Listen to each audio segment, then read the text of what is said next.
凌晨1点，我终于改完了那份据说明天一早就要的 PPT。电脑右下角弹出的生日提醒，像一个无声的嘲讽。我点开和朋友的聊天框，打下一行字：我觉得上班好没意义，但又离不开工资，怎么办？朋友没回。第二天，这份紧急的 PPT 静静地躺在总监的邮箱里，无人问津。直到下午，总监才在会议上轻描淡写地提了一句：哦，那个方案啊，客户说先放放。那一刻，我没有愤怒，只有一种荒诞的平静。我默默地把朋友昨天深夜发我的回复截了图，设成了屏保，上面写着：试试战略性摆烂。战略性摆烂这词听着带劲，它不是让你彻底躺平缴械投降，而是让你从内心深处认清一个真相：工作不过是你用时间、技能和情绪价值换取一份薪水和资源的交易。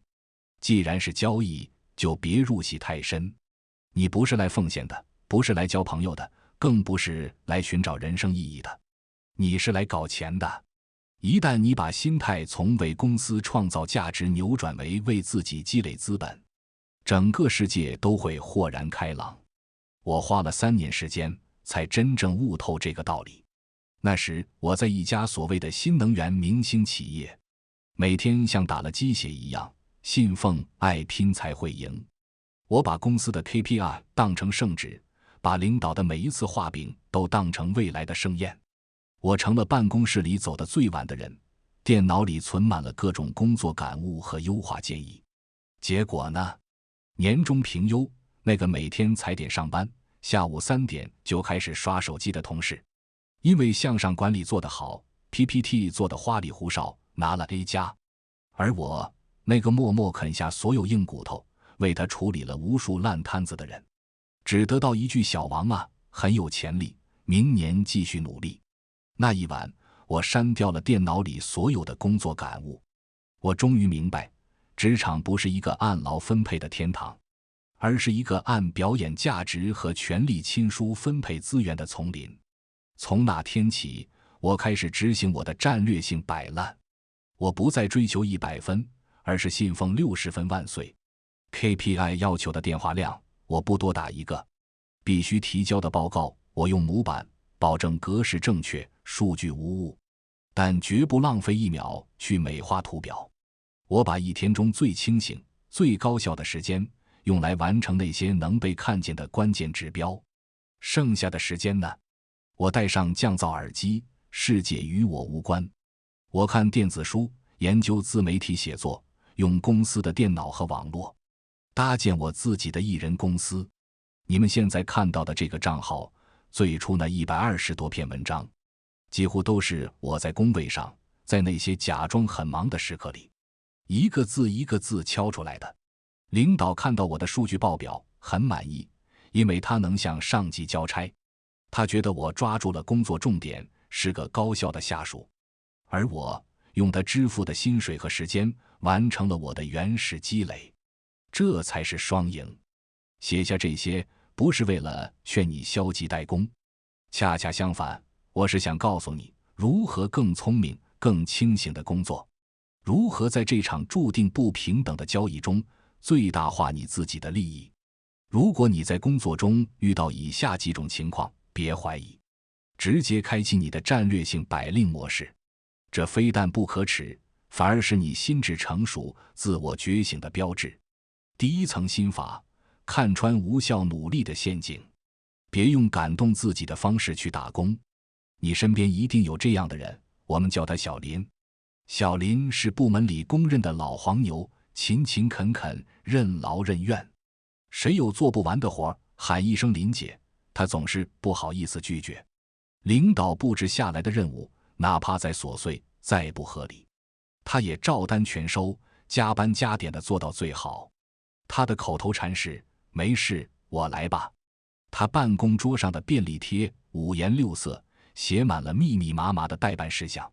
他电脑里的文件永远是最新版本，细致到每一个标点符号。他以为只要自己足够努力，付出的汗水总会被看见。升职加薪是水到渠成的事，然而现实给了他一记响亮的耳光。公司竞聘部门主管，所有人都觉得非小林莫属。他为这个岗位准备了整整1年，熟悉部门的每一项业务，跟进过每一个项目。他准备的竞聘 PPT 内容详实，数据充分，全是干货。可最后赢的人是阿伟。阿伟是谁？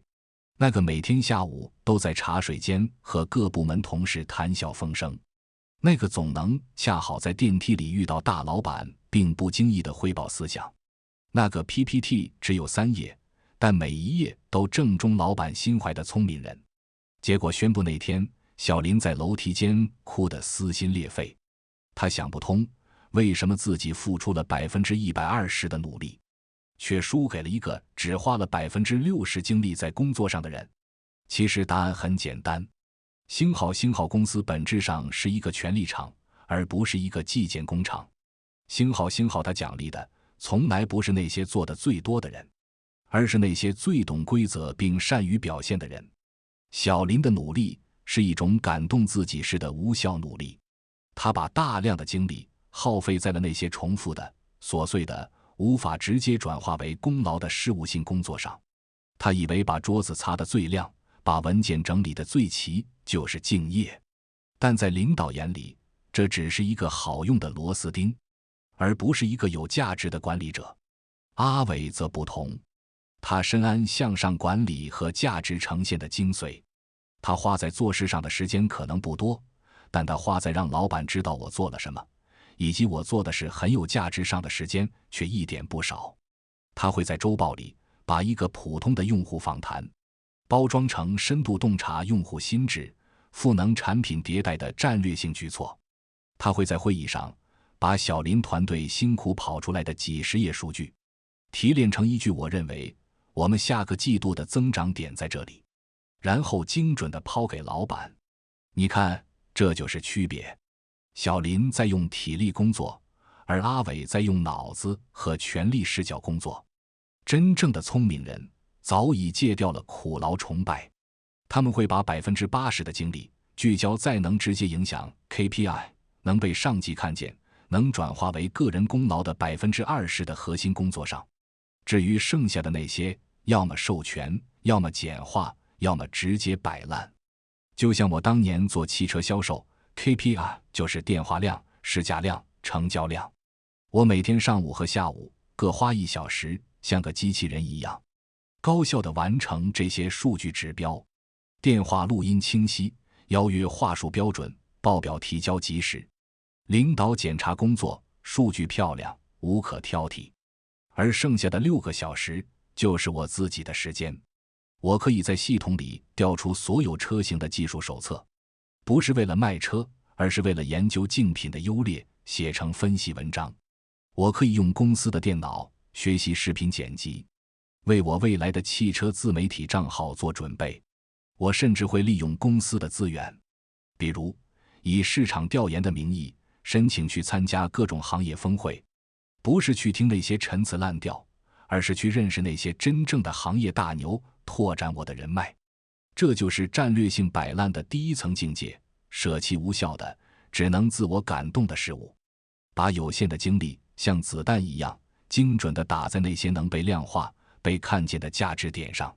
当领导在对你说这件事只有你最合适，你经验丰富，你别急着感恩戴德，你要翻译一下他的潜台词：这个坑又苦又累，还没有水，别人都不傻，只能找你了。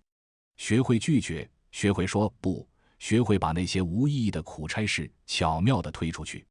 你的善良要带点锋芒，否则你就会成为下一个在楼梯间里痛哭的小林。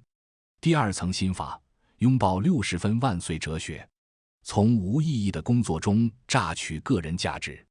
韩炳哲在《倦怠社会》里说，现代人活得像一台永动机，不断自我剥削，追求极致的效能。这种效能焦虑在职场上体现得淋漓尽致。我们似乎总在害怕自己不够完美，害怕交出去的东西有瑕疵。于是为了一个只在内部会议上用1次的 PPT，你愿意花3天3夜去抠动画效果，为了一份可能只有领导扫一眼的周报。你字斟句酌，反复修改，为了一个早已定好方向的项目。你还在不断优化那些无关紧要的细节。你有没有想过，这些精益求精的背后消耗的是什么？是你宝贵的时间，是你有限的精力，是你本可以用来提升自己的机会成本。我曾经的同事阿哲是个才华横溢的设计师，他刚进公司时意气风发，想用自己的设计改变世界。可现实是，他80%的工作是给销售团队做 PPT， 不是那种需要创意和思考的发布会 PPT， 而是各种内部培训、项目汇报、数据展示的 PPT。 这些 PPT 内容枯燥，模板固定，唯一的价值就是在会议室的投影上亮那么几十分钟。阿哲一开始很痛苦，他觉得自己的才华被大材小用，每天都在做重复乏味的垃圾工作。他试图在这些 PPT 里加入一些设计感，结果被销售总监批评，搞那么花哨干嘛？我要的是数据，是重点。他陷入了巨大的内耗，要么敷衍了事，被批评工作态度不端正，要么认真去做，又觉得是对自己生命的巨大浪费。直到有一天，他和我聊天，我给他讲了60分万岁的哲学。职场不是考场，不必事事争第一，特别是面对那些重复繁琐、不创造核心价值的无效工作。你的目标不是卓越，而是完成。阿哲顿悟了，他不再纠结于每一页 PPT 的排版，不再为了一像素的对齐而抓狂。他花了1天时间做了一套万能 PPT 模板，里面包含了公司所有的标准图表、配色和字体。从此，他做一份 PPT 的时间从半天缩短到了半小时。他只需要把销售给他的 Word 文档复制粘贴进去，然后一键应用模板，一份符合规范、挑不出毛病的60分 PPT 就诞生了。销售总监很满意，因为他要的数据和重点都在。阿哲也很满意，因为他每天多出了至少4个小时的自由时间。他用这些时间做什么？他接私活，给一些初创公司做品牌6设计，一个项目的收入比他半个月工资还高。他学习 C4D， 从一个平面设计师向3维设计师转型。半年后，他跳槽到了一家顶尖的游戏公司，薪水翻了3倍。临走前，他请我吃饭，说：“哥，谢谢你，如果不是你点醒我，我可能现在还在那堆破 PPT 里耗着。”最后变成一个毫无竞争力的 PPT 熟练工。你看，这就是战略性摆烂的第2层境界，接纳工作的无意义，然后从这种无意义中榨取出属于你自己的意义。如何判断一项工作有没有意义？问自己2个问题：一，这件事能提升我的哪项核心能力？2，这项能力在离开这家公司后还能为我创造价值吗？如果2个答案都是肯定的，那么恭喜你，全力以赴地去做。比如，一个能让你独立负责，从零到一搭建业务体系的项目。如果答案是否定的，那么就用60分万岁的原则去应对。比如，那些没完没了的内部会议、日报、周报、团建活动。工作的本质是交易，你付出时间和劳动，换取薪水和资源。不要妄想在谋生的地方寻找生命的意义，那是缘木求鱼。老板夸你是为了让你多干活，老板骂你是为了让你更听话，这都只是管理的手段，与你本身是谁毫无关系。戒掉被认可的瘾，你才能真正松弛下来，把时间花在自己身上，创造独属于你的价值。第3层心法，建立渣男心态，在职场中做一个不好惹的成年人。我们从小被教育要做一个好人，要与人为善，要乐于助人。这个信条在生活中或许没错，但在职场上却可能是一个致命的陷阱。职场上的老好人最后都怎么样了？他们成了团队里的便利贴，谁都可以上来使唤一下。他们成了领导眼中的受气包，有黑锅了，第一个想到让他们来背。他们成了办公室里的隐形人，干着最累的活，却分不到最多的功劳。我刚进职场时也是一个标准的老好人，同事电脑坏了，我帮着修；谁的报告写不完，我帮着改；领导临时加任务，我从无怨言。我以为只要我与人为善，就能换来和谐的人际关系。结果一个项目出了纰漏，明明是 A 同事的失误，但在复盘会上，他却轻飘飘地说，这个环节主要是小王在跟，可能沟通上有点误会。所有人的目光瞬间聚焦在我身上，领导的脸色沉了下来。